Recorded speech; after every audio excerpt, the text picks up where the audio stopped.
I want to start today by telling a story. Back in the day, a guy and a girl from two different towns got married. At their wedding reception, the groom told a riddle to some guys from the bride's hometown and made a bet with them that they couldn't solve it. So the guys approached the bride and said, "Hey, I know y'all just got married, but we need you to get your husband to tell you the answer to the riddle and then tell us. And hey, just so you know, if you don't, we're gonna kill you and your parents, cool?" So naturally, the bride begged her husband for the answer and he caved. Then she did as she was told and gave the answer to the guys from her hometown. They solved the riddle and won the bet. The groom, though, he wasn't happy about this. He lost his temper and killed a bunch of people and then just left town. Maybe a slight overreaction, am I right? The bride's dad was like, wow, that was the worst wedding reception of all time. He assumes the groom is gone for good, so he gives his daughter to be married to someone else. But after a little time passes, the groom comes back and he asks his wife's dad, "Hey, where's my wife?" Dad's like, "Yo, dude, hold on. I thought you were gone, so I gave her to be married to someone else. Why don't you marry her younger sister? She's way more attractive anyway." What kind of dad would say that? So the groom is not having it. He captures, get this, a bunch of foxes and lights their tails on fire. Can someone say animal cruelty? The foxes run around like their tails are on fire because, well, they are. And as they run around, they start a wildfire that burns down a bunch of the grain, vineyards, and olive groves in town. Crazy story, right? Well, believe it or not, this story is in the Bible. It doesn't read exactly the same way I told it, but the basic plot is all there. It's found in the book of Judges, chapters 14 to 15, which is in the Old Testament. Maybe you're wondering, what does this story from the Bible have to do with my life? Valid question. Last time we met, we started a conversation about the Bible, and we said that the Bible points to God and helps us to know God. We also said when the Bible is confusing, which it definitely can be, reading the Bible with Jesus in mind is kind of like putting on 3D glasses. He makes it clearer. But what about stories like the one we just read? What does that have to do with Jesus? Maybe you weren't even surprised by that story or that it was from the Bible because you've heard plenty of other odd Bible stories. Or what about the Bible stories that are just straight up unbelievable? The stories that seem to go against everything you've ever learned in science class. Talking snakes and donkeys, someone getting thrown overboard, swallowed by a big fish and living to tell the tale, a few fish and loaves of bread literally multiplying into food for thousands of people. I mean, we could go on. And then there's the parts of the Bible that feel so outdated and even offensive, like the law in Leviticus against wearing clothes made of two different kinds of fabrics. So if you're wearing a cotton polyester blend, you're in trouble. As outdated as that seems, it's harmless enough, right? But what about the parts of the Bible that just seem violent and unjust? Confusion, doubt, bother. It's okay to feel all of those things, and you're certainly not alone if you do. Sometimes there's a disconnect between what we're told about the Bible and what we actually experience when we read it. We're told that the Bible helps us to know God, and we can get to know God if we practice hearing from God through His Word. Just imagine what your connection with God would be like if you practice this every day. But what if you read it and you're left feeling confused, doubtful, bothered? What's missing? What do we need so that we can see God and God's story in all of the Bible? While we're not going to be able to tackle each odd, unbelievable, or troubling part of the Bible, the good news is that there's something that can help us understand all of the Bible better: context. Context creates clarity. And good news, we are already on our way to getting a grasp on the context of the Bible. Last week, we looked at the Bible's table of contents. And when we did, we saw how the different parts of the Bible together tell God's story. A story where God is the main character and where Jesus most clearly shows us who God is. The purpose of the Bible is to help us know God. Knowing the purpose of the Bible is the first big step in knowing the context of the Bible as a whole. Now let's talk a little bit more about the different parts of the Bible. You might remember that the Bible is divided into two sections. We've got the Old Testament, the beginning of the story of God's relationship with God's people, and the New Testament, the story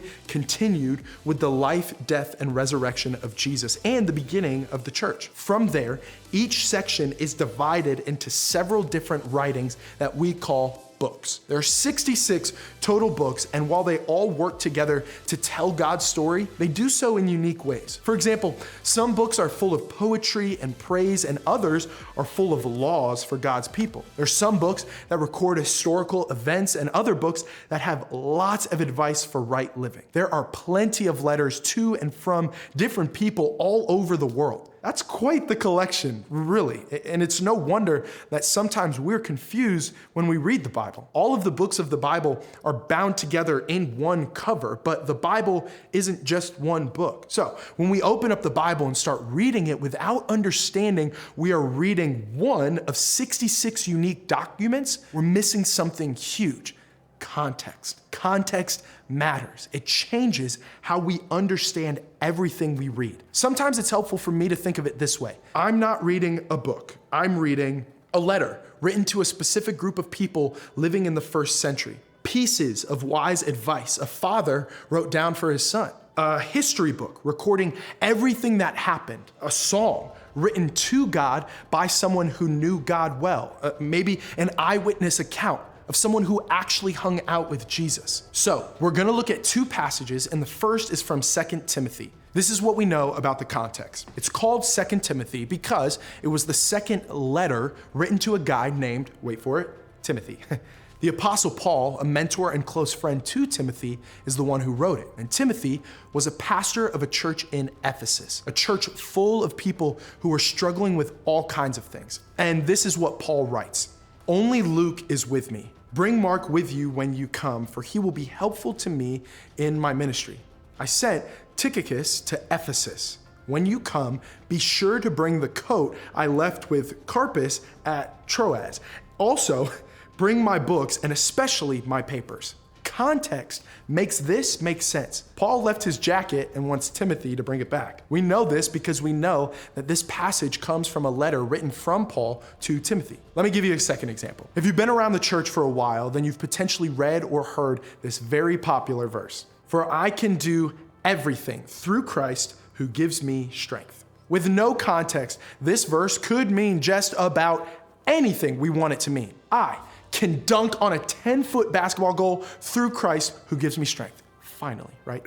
I can pass math without studying through Christ who gives me strength. I can go viral on TikTok through Christ who gives me strength. With no context at all, this sounds like with Jesus, we can live the life of our dreams, but does it mean what we think it means? Here, context helps. This was also a letter written by Paul, but this time it was written to an entire church. Imagine if one of our small group leaders moved to take a job in another state and then wrote our student ministry a letter to read out loud during youth group. That's kind of like what the relationship is like between Paul and this church, but there's more. Paul wrote to them from prison after being arrested for his faith. And in the part of the letter where this verse is, Paul was thanking them for sending him some financial support and acknowledged their kindness. At the same time, he assured them that they didn't need to feel obligated to send more money. Paul let them know he'll be okay whether he has a little or a lot. He's like, I've had a full stomach and a hungry one. I've learned to be content either way. So this section of Paul's letter is really about contentment. Paul is letting them know that he has figured out how to be peaceful and content with his life, whether life is going good or bad. And as Paul writes this letter, things are not going good for him. So how can Paul find contentment even as he writes from prison with very few things going his way? For I can do everything through Christ who gives me strength. Paul was dependent on Jesus. His close relationship with Jesus gave him the power and strength to persevere and find peace even when things were tough. So the meaning of this verse isn't so open-ended after all. It's not about breaking your PR or saving up for a car or winning that game. It's more like, because Jesus gives me strength, I'm gonna be okay. Whether I have a little or a lot, whether life is going my way or not, I can turn my attention toward Jesus and find peace even when I'm hurting. See how the meaning of the verse became clear to us once we looked at the context? And because we understand what Paul is saying to the Philippian church, we can take the next step and think about what it means for our lives. Context creates clarity. All right, imagine you just found a note on the floor in the school hallway. I know people don't really write notes to each other often or much anymore, but just hang with me, okay? So you pick up the note and it says, "Quit being a bully. I already said I'm sorry. Why can't you just drop it?" Would you read that note and think, hold on, time out. Am I acting like a bully? What is it that I need to drop? No, you wouldn't. I mean, you could be reminded that no one likes to be bullied, but you would understand that the note was written for someone else. You would assume that somebody at school had beef with somebody else, and you would accept the fact that you probably won't ever know what went down. So why do we do that with the Bible? We open up the Bible and find a random verse. We don't know anything about the verse's original context, who wrote it, when, where, or why, but we try to make sense of it based on our context. When several people do this with the same verse, we end up with many different, even contradictory meanings. It happens all the time. People take a verse out of its context and put it in their own context to make it mean what they want it to mean. This means we must also be aware of our own context. Our own context determines our perspective and the way that we understand the Bible. But to know what the Bible is really saying, we need to try and read it from the perspective of who it was originally written to. I've heard it explained like this.